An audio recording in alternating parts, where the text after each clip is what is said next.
రాప్తాడు ప్రాతినిధ్యంలో పరిటాల సునీత అనే ఒక మహిళ, ఆమె కూడా మహిళ ఎమ్మెల్యేగా ప్రాతినిధ్యం వహిస్తా ఉంది.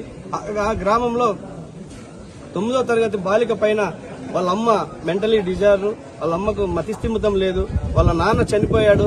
అదే పార్టీకే ఈ కూటమి పార్టీ పాము తన పిల్లల్ని మింగినట్టుగా కూటమి ప్రభుత్వంలో ఉన్నటువంటి ఎస్సీ ఎస్టీలందరినీ కూడా ఈ కూటమి మింగుతా ఉంది. ఒక హోమ్ మినిస్టర్ని అడ్డం పెట్టుకొని లా అండ్ ఆర్డర్ లేదు.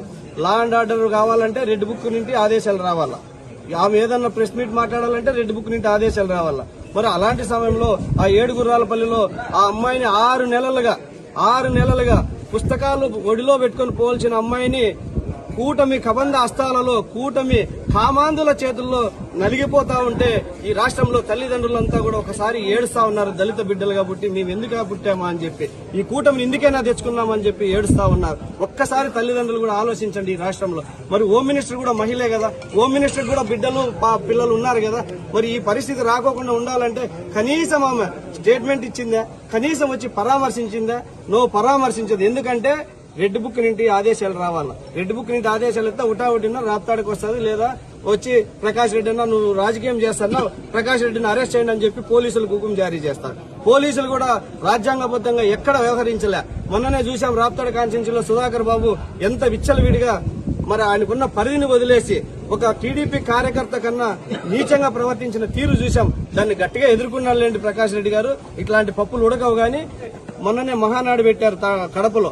మహానాడు పెట్టిన ప్రాంతంలోనే 4 ఏళ్ల చిన్నారి పైన హత్యాయత్నం జరిగింది. నిన్న అనంతపురంలో ఎస్టీ అమ్మాయి, ఫస్ట్ ఇయర్ చదువుతున్న అమ్మాయి పైన అఘాయిత్యం చేసి హత్యాయత్నం చంపేశారు. కానీ వాళ్ళని కూడా బెదిరించి ఆ శవాన్ని కూడా వాళ్ళు పోలీసుల హ్యాండ్ఓవర్లోనే తీసుకుపోయి ఖననం చేసే ప్రయత్నం చేశారు. వీటన్నిటినీ కూడా వెలుగులోకి రావాలా.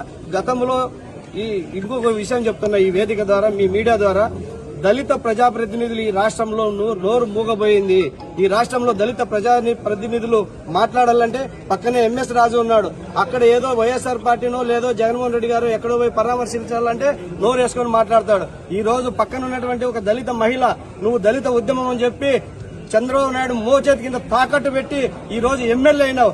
ఎమ్మెల్యే అయిన తర్వాత ఈ రోజు దళిత మహిళని కనీసం పరామర్శించలే, కనీసం మాట్లాడాలంటే పరిటాల సునీత ఏమంటాదని చెప్పి భయపడుతున్నావా? ఎందుకు నువ్వు మాట్లాడలేదు? ఎందుకు దళితులకు జరిగితే, ఎందుకు అన్యాయం జరిగితే నువ్వు ఎందుకు ముందుకు రావట్లేదు? ఈ రోజు ఎక్కడున్నావు? రెడ్ బుక్ కింద దాక్కున్నారు వీళ్ళంతా కూడా.